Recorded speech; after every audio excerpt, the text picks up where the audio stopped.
আমাদের সামনে আবার একটা রেসিপি নিয়ে চলে আসলাম। আজকে করব পটল চিংড়ি। দেখো আগে থেকে পটল আর আলুগুলো কেটে রেখেছি,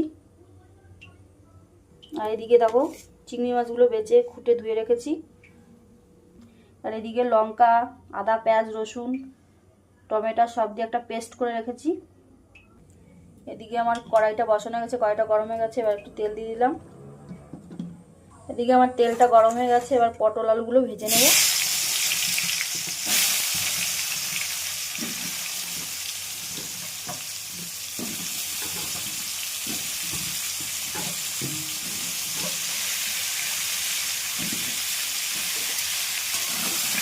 ভালো করে লাল লাল করে ভেজে নিতে হবে পটল আলুগুলো। এদিকে আমার পটল আলুটা লাল লাল করে ভাজা হয়ে গেছে, এবার নামিয়ে নেব। এবার এই তেলের মধ্যেই চিংড়ি মাছগুলো ভেজে নেব।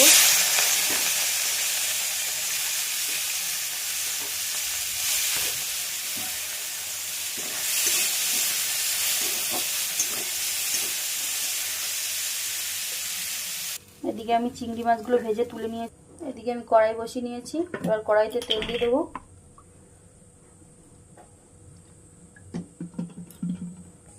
তেলটা গরম হয়ে গেছে, গোটা জিরে, দারচিনি আর দুটো এলাচ দিয়ে দিলাম। এবার এদিকে দেখো লবণ, জিরের গুঁড়ো, কাশ্মীরি লঙ্কার গুঁড়ো কালারের জন্য, ধনের গুঁড়ো, হলুদ গুঁড়ো সব দিয়ে দিলাম তেলের মধ্যে। আর এদিকে পেস্ট করা মশলাটাও দিয়ে দিলাম। এদিকে দেখো আমি মশলাটা ভালোভাবে কষে নিয়েছি। এবার পটলগুলো দিয়ে দেবো। পটলগুলো দিয়ে দিয়েছি, ভালো করে পটল দিয়ে কষে নেব। এবার আমি চিংড়ি মাছগুলো ভেজে রাখা দিয়ে দেবো।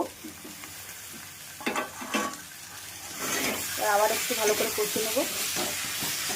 আমার রেসিপি তোমাদের যদি ভালো লাগে তাহলে তোমরা একটু লাইক কমেন্ট করে আমার পাশে থেকো, সাবস্ক্রাইব করো। আমার কষানো হয়ে গেছে ভালোভাবে, এবার জল দিয়ে দেবো।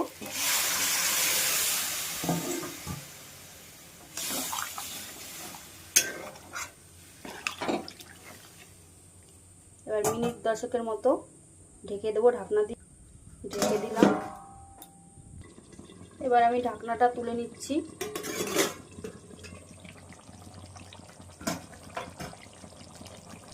সামান্য একটু গরম মশলা আর একটু ঘি দিয়ে দিলাম হালকা করে। আপনারা ঘি না খেলে এমনি গরম মশলা দিয়েও করতে পারেন, ঘি দিলে খেতে আরও স্বাদ হয়।